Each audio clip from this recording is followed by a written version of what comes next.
Hi, this is Cheryl Peterson with Healing Science Today. Change is the only constant, as the cliche goes.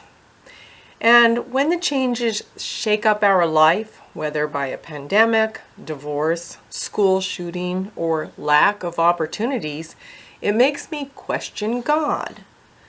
I don't think God brings scary changes, and since time began, people who have endured horrendous changes end up showing amazing peace and insights and inner strength. It gives me glimpses into the changes that require personal sacrifice. Productive changes require the sacrifice of habits, beliefs, lifestyles, certain identities, or false gods. I've also noticed that human beings generally are afraid of change or want to control change.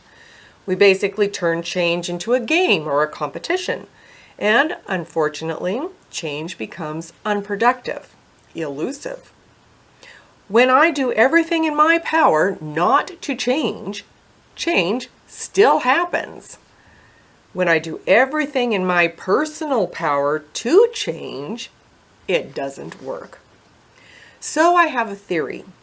If I sacrifice personal power for divine power, I will experience reformation rather than fear change or make changes as if it's an answer. Because the bottom line is that change isn't the problem or answer. I find in the Bible life examples, poetry, prophecies, parables, prayers, all used to show divine power at work. The solution or salvation of truth and love. Paul referred to this theory in the context of skipping the old tent of the high priest and its trappings and going straight to God, heaven's tent. From The Message by Eugene Peterson, the book Hebrews. The priests went about their duties in the large tent. Only the high priest entered the smaller inside tent, and then only once a year, offering a blood sacrifice for his own sins and the people's accumulated sins. This was the Holy Spirit's way of showing with a visible parable that as long as the large tent stands, people can't just walk in on God.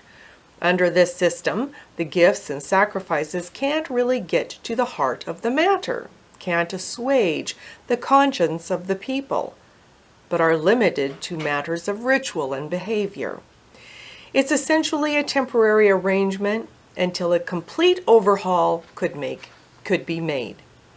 But when the Messiah arrived, high priest of the superior things of this new covenant, he bypassed the old tent and its trappings in this created world and went straight into heaven's tent, the true holy place, once and for all. He also bypassed the sacrifices consisting of goat and calf blood, instead using his own blood as the price to set us free once and for all. If that animal blood and the other rituals of purification were effective in cleaning up certain matters of our religion and behavior, think how much more the blood of Christ cleans up our whole lives, inside and out. Through the Spirit, Christ offered himself as an unblemished sacrifice, freeing us from all those dead-end efforts to make ourselves respectable, so that we can live all out for God. From 21st Century Science and Health with Key to the Scriptures, a modern version of Mary Baker Eddy's Science and Health. Save yourself as Jesus saved. Strive. Advance spiritually. Constantly turn away from the objects of the human mind and look toward the imperishable things of spirit. If honest, you will be in earnest from the start and joyfully gain a little each day in the right direction. If persistent, you will make the transition from limited substance to the substantial unlimited. As with any reform, a transition period will be felt. Transition periods are often unsettling and undesirable.